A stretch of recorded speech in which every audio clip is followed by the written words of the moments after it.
ঘন জঙ্গলে বাস করত একটি শিয়াল।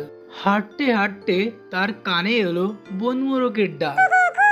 ডাক অনুসরণ করতে করতে সে পৌঁছে গেল বনের ধারে। বনমোরগ ধরার জন্য সে ঝোপঝাড় ও লতাপাতার মধ্য দিয়ে চলে গেল শিয়াল। হঠাৎ সে লক্ষ্য করলো একটা গাছের আড়াল থেকে মচমচ শব্দ আসছে। সতর্কতার সঙ্গে এগিয়ে যেতেই সে লক্ষ্য করলো বিরাট একটা হাতি গাছপালার মধ্য দিয়ে এগিয়ে যাচ্ছে, আর উল্টা দিক দিয়ে আসছে একটা সিংহ। হাতি আর সিংহ দুজন মুখোমুখি এসে দাঁড়ালো। রাস্তাটা এতই সরু যে কেউ কাউকে পাশ কাটিয়ে যেতে পারছে না।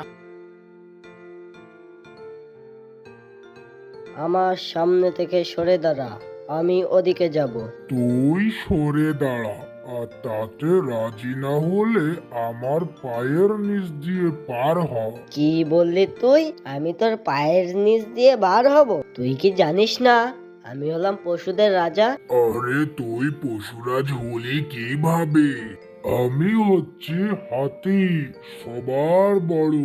আমাকে তুই সম্মান কর, বুঝলি? গর্দান বড় হলে কেউ বড় হয়ে যায় না রে। তুই তো নিজের সম্মানই রক্ষা করতে পারিস না। কি বলতে চাস তুই? তুই যদি এতই বড় মান সম্মানের পাত্র হতিস, তাহলে তোর পিঠে মানুষকে খাটিয়া বাঁধতে দিতি না। মানুষ যখন খাটিয়া বেঁধে তোর পিঠে আরামে ঘুরে বেড়ায়, তখন তোর মান সম্মান কই যায়? শুনে রাখ, মান সম্মান বলতে যা আছে তা কেবল আমারই। তোকে উপরে তুলে এমন এক আছাড় মারবো যে তোর হাড়গোড় সব গুঁড়ো গুঁড়ো হয়ে যাবে। তুই আমাকে আছাড় মারবি আর আমি চেয়ে চেয়ে দেখবো? আমি তোর সুরে এমন এক থাবা মারবো যে তুই মাটিতে পড়ে গড়াগড়ি খাবি।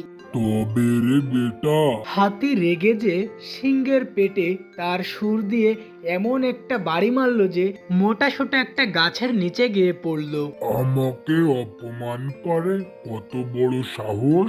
এই বলে হাতি তার পথ চলতে লাগলো। এদিকে সিংহ গাছের নিচে পড়ে থাকতে লাগলো। শিয়াল গাছের নিচে দাঁড়িয়ে পুরো ঘটনাটি দেখতে পেল। কিছুক্ষণ পর সিংহের জ্ঞান ফিরে এলো। কোনো মতে সে গাছপালার ভেতর থেকে বাইরে বেরিয়ে আসলো, আর একটা ফাঁকা জায়গায় এসে সে বসে পড়লো। হাতি আর সিংহর সংঘর্ষণ দেখতে পাওয়া শিয়ালটি সিংহের কাছে এগিয়ে গেল। আমি দূর থেকে দেখলাম মহারাজ এখানে বসে আছে আর ভাবলাম মহারাজ মনে হয় অসুস্থ। তুই ঠিকই ধরেছিস, কিছুদিন যাবৎ শরীরটা ভালো যাচ্ছে না আমার, তাই শিকারও করতে পারছি না। কিন্তু তোকে তো চিনতে পারলাম না, তোর বাবার নাম কি? মহারাজ আমি এই জঙ্গলেই থাকি, আমার বাবার নাম থাবাল। আমাদের বংশ আপনার খেদমত করে আসছে। আমরা তো আপনাদের শিকার করা পশুর উচ্ছিষ্ট খেয়ে বেঁচে আছি হুজুর। এই বেটাকে দিয়েই আমার সেবাটা করিয়ে নে। হ্যাঁ, তোর বাবাকে চিনলাম, সে আমাদের খুব খেদমত করত।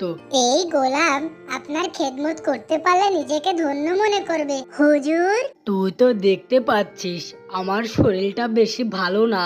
তুই যদি বুদ্ধি করে কোনো পশুকে এখানে আনতে পারিস, তাহলে পেটে কিছু দানা পানি পড়। তুই ভাবিস নে যে তোকে রেখে আমি একা একাই খাবো। দুজন মিলে মজা করেই খেতাম, এই আর কি। সিংহর প্রস্তাবে শিয়াল রাজি হলো।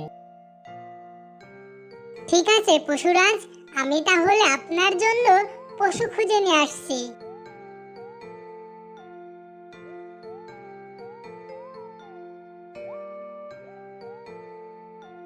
শিয়াল বনের ধারে একটি মাঠে দেখে কিছু ছাগল চড়ে বেড়াচ্ছে।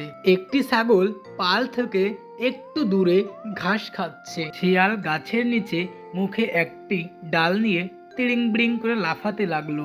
ছাগল শিয়ালের এ কাণ্ড দেখে দৌড়ে এলো শিয়ালের কাছে। এরপর ছাগল শিয়ালকে বলল, তোমার মনে আজ বিশাল ভর্তি, তাই না শিয়াল ভাইয়া?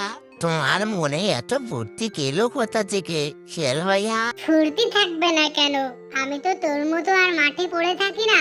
আমার যখন যেখানে যাইতে মন চাই আমি তখন সেখানেই যাই, খাই দাই খেলা করি, আর মনের আনন্দে বনের এদিকে ওদিকে ঘুরে বেড়াই। খেলাধুলা ভালো, তবে জীবনটা তো শুধু খেলাধুলার জন্য নয়, বেঁচে থাকতে হলে বিপদ আপদ, কাজকর্ম, এমনকি সিংহ বাঘ এসব জানোয়ারের হাত থেকেও বাঁচার উপায় খুঁজে বের করতে হয়। কি যে বলিস তুই, এসব একদম বাজে কথা। বাঘ ভাল্লুক এরা কি আবার জানোয়ার হয়? কবে দেখিনি, তবে শুনেছি ওরা নাকি খুব খারাপ। একদম মিছে কথা, ওরা মোটেও ভয়ঙ্কর প্রাণী না। এই আজই তো আমি এক সিংহর সাথে খেলা করে এলাম। তার কান ধরে কামড় দিলাম, লেজ ধরে টানলাম, কই আমাকে তো কামড় দিল না। তুই বিশ্বাস না করলে আমার সঙ্গে চল, তুইও সিংহের সাথে খেলা করতে পারবি। শিয়ালের কথা পুরোপুরি বিশ্বাস করতে পারছিল না ছাগলটি, কিন্তু তারপরও তার মনে কৌতূহল জাগলো সিংহকে এক নজর দেখবে। শিয়ালের কথা বুঝে উঠতে না পারায় ছাগলটি সিংহকে দেখার এক ভয়ঙ্কর সিদ্ধান্ত নিয়ে ফেলল। বনের ভিতরে গিয়ে যখন ছাগলটি সিংহকে দেখলো, ভয়ে তার আত্মা শুকিয়ে গেল। শিয়াল ভাইয়া, আমার খুব ভয় করছে, আমি আর সামলে যাব না। আজ যদি কোনো বিপদ আসে সবাই আমাকে দোষারোপ করবে। আরে না, ভয় পাওয়ার কিছু নেই। আমার মনে হয় সিংহটা অসুস্থ। সিংহটি যদি অসুস্থ হয় তাহলে একটা অসুস্থ প্রাণীকে মোটেও কষ্ট দেওয়া উচিত হবে না।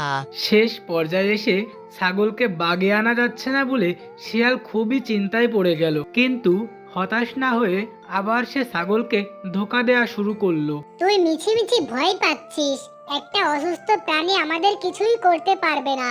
তারপরও যদি তুই যেতে না চাস তাহলে এখানেই দাঁড়িয়ে থাক, আমি সিংহের সাথে খেলা করে আসি।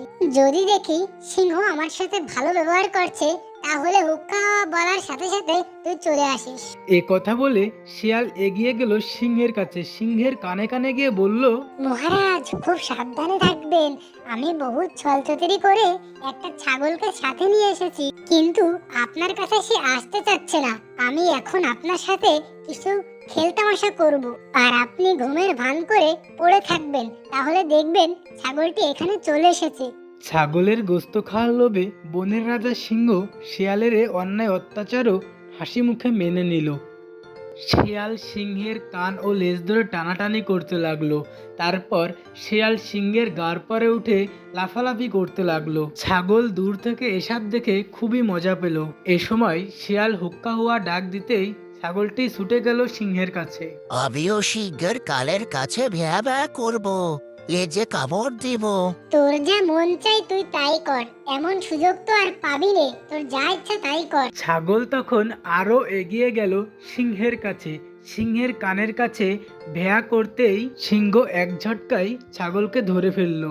এই পুচকে ছাগল, লাজ শরমের মাথা খেয়েছিস নাকি? বেয়াদব ছোট লোক কোথাকার, তুই যে অন্যায় করেছিস তাতে তোকে খেয়ে ফেললেই তোর শাস্তি পেয়ে যাবি তুই। সিংহের ধমক খেয়ে ছাগল কান্নাকাটি করলো। আমি নিজে এখানে আসিনি, শিয়াল আমাকে ডেকে এনেছে। ও নিজে খেলছিল বলে আমিও খেলছিলাম। তোর কোনো কথাই আমি শুনতে চাই না। তোর কোনো আক্কেল জ্ঞান থাকলে শিয়ালের কথাই দলবল ছেড়ে আমার সঙ্গে খেলতামাশা করতে আসতি না। তোর এখানে আসার ইচ্ছা না থাকলে শিয়াল কখনোই আমার এখানে তোকে আনতে পারতো না। তোর অপরাধের শাস্তি তো তোকে ভোগ করতেই হবে। এই বলে ক্ষুধার্ত সিংহটি ছাগলটিকে ঘাড়ে কামড় দিয়ে খেতে শুরু করে এবং মেরে ফেলে। তারপর শিয়াল আর সিংহ মিলে ছাগলটিকে খালো।